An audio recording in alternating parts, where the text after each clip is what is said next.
Debian 13 acabou de ser lançado, o pai ou a mãe da maioria dos sistemas operacionais. E é claro que eu não vou ficar apenas nessa parte externa aqui, mas eu decidi fazer uma review um pouco diferente para você, mesclando um pouco da parte externa do que eu preciso falar dessa nova review do Debian e também, é claro, mostrando algumas particularidades do sistema.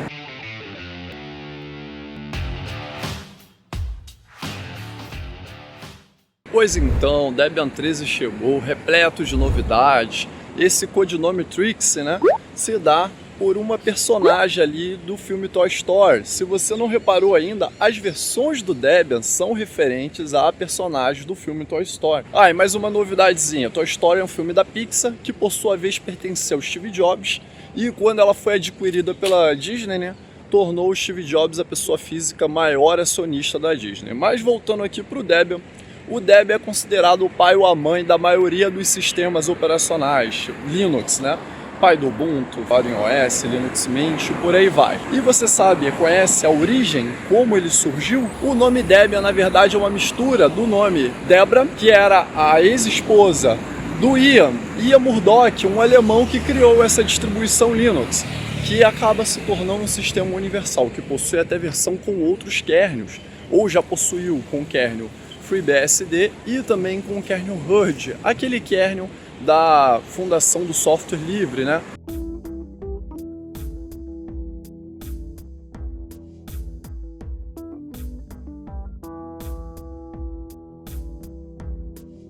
E ele também é considerado sistema universal porque ele funciona desde a Estação Espacial Internacional e até no seu Raspberry Pi, seu Orange Pi aí na sua casa e no seu computador, é claro, no seu notebook, no seu desktop. Apesar que o Debian geralmente é mais largamente utilizado em servidores, mas ele também pode ser utilizado no seu desktop por padrão. E mais recente ele tem trazido mais facilidades para ser implementado aí no seu computador de casa também. Tudo bem que o Debian não traz muitas ferramentas facilitadoras de pós-configuração, né, como algumas outras distribuições de Linux trazem. Porém, você pode sim fazer a instalação dessas ferramentas utilizando a loja da interface gráfica que você fizer a instalação. Se for um Gnome, a Gnome Software, se for aí o KDE Plasma, no caso a Discovery do KDE.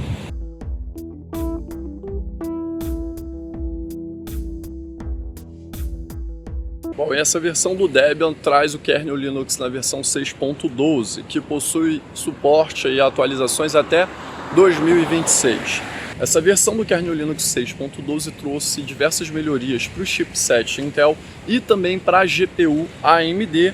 No meu caso, que utilizo uma, eu espero que faça muita diferença. Aí eu vou fazer alguns testes no meu hardware, inclusive se você quiser conferir qual GPU que eu utilizo, vai seguir um card na parte final aí do vídeo que eu já fiz referente à minha placa de vídeo AMD que eu adquiri recentemente.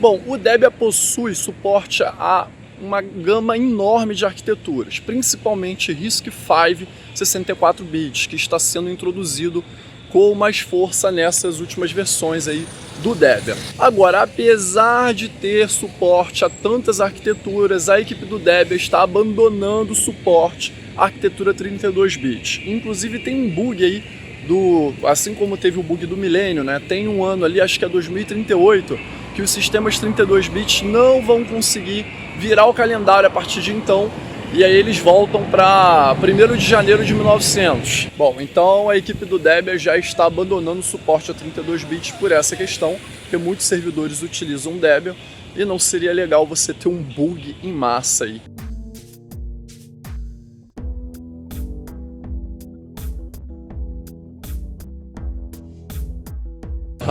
Talvez a mudança mais esperada aí do Debian 13 seja a mudança no apt 3.0, que abandonou aquele formato do source list, que era considerado antiquado por muitos. Então seja bem-vindo ao formato Debian 822, que é considerado aí muito mais fácil para lidar e muito mais legível do que o formato anterior. Ele também é considerado mais rápido, mais organizado e melhor para a resolução de problemas com dependências do que a versão do Source List. A segurança também foi reforçada nessa versão do Debian, com o Secure Boot vindo ativado por padrão na arquitetura ARM64. E também existe um maior isolamento nos processos, levando a uma segurança maior aí do sistema operacional num todo. Essa versão do Debian 13 também traz mais de 70 mil programas e 14 mil novos pacotes.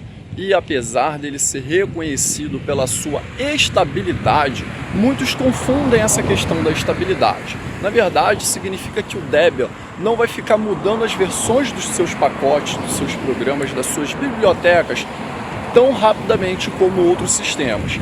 Isso facilita a vida de desenvolvedores que precisam da mesma versão da biblioteca em questão para conseguir finalizar o seu trabalho no dia a dia. Mas não significa que o sistema não vai travar, não vai quebrar de vez em quando. Quebrar nem tanto, mas não vai ter umas travas, alguns problemas. Mas ele não vai ter uma mudança de biblioteca ou versão de programa que vá afetar o desenvolvimento ali de quem estiver utilizando para alguma plataforma, entre outros.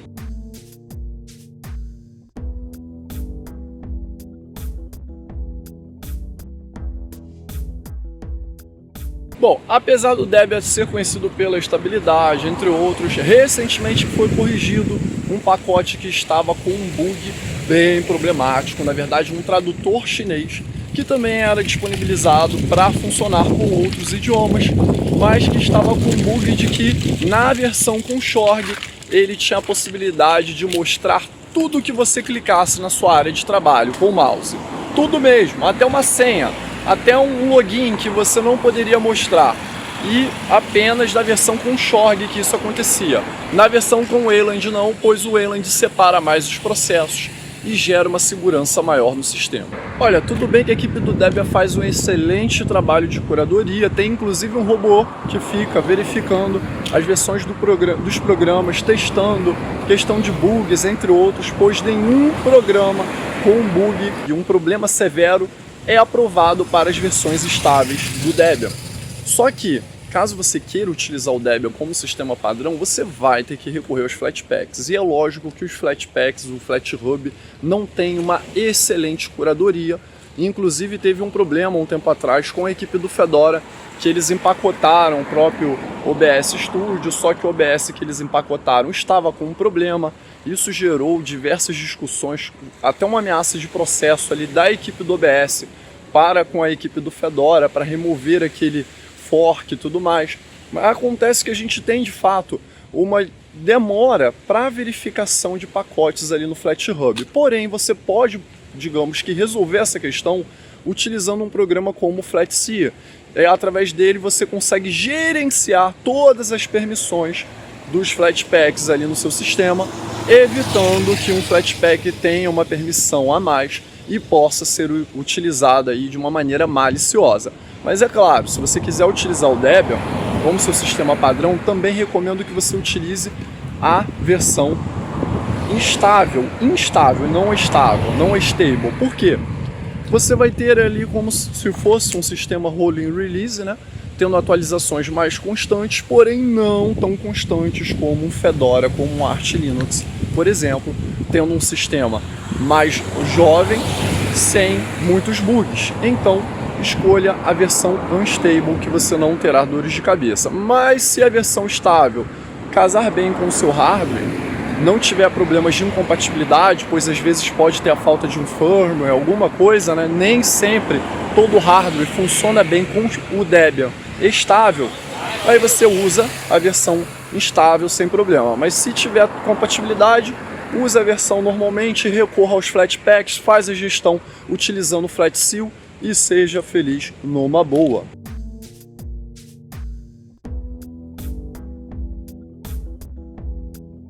Lógico, se você quiser mais detalhes sobre essa versão do Debian, vai seguir um card na parte final lá no canal Distro Linux, que eu fiz um vídeo mostrando mais ainda a parte do sistema.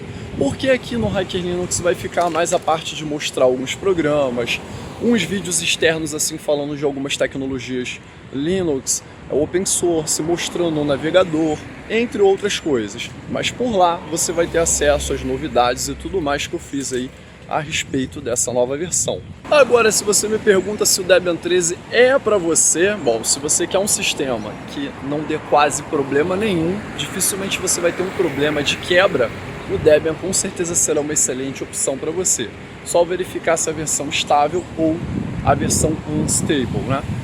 E se não é inscrito aqui no canal, se inscreva, dê um joinha nesse vídeo e deixa um comentário aí do que você achou desse vídeo mesclando parte externa com parte mostrando o sistema também, pois eu posso fazer mais vídeos assim mostrando essas paisagens belíssimas aqui da onde eu moro. Bom, novamente, se não é inscrito aqui no canal, se inscreva, dê um joinha nesse vídeo. Espero você no próximo vídeo.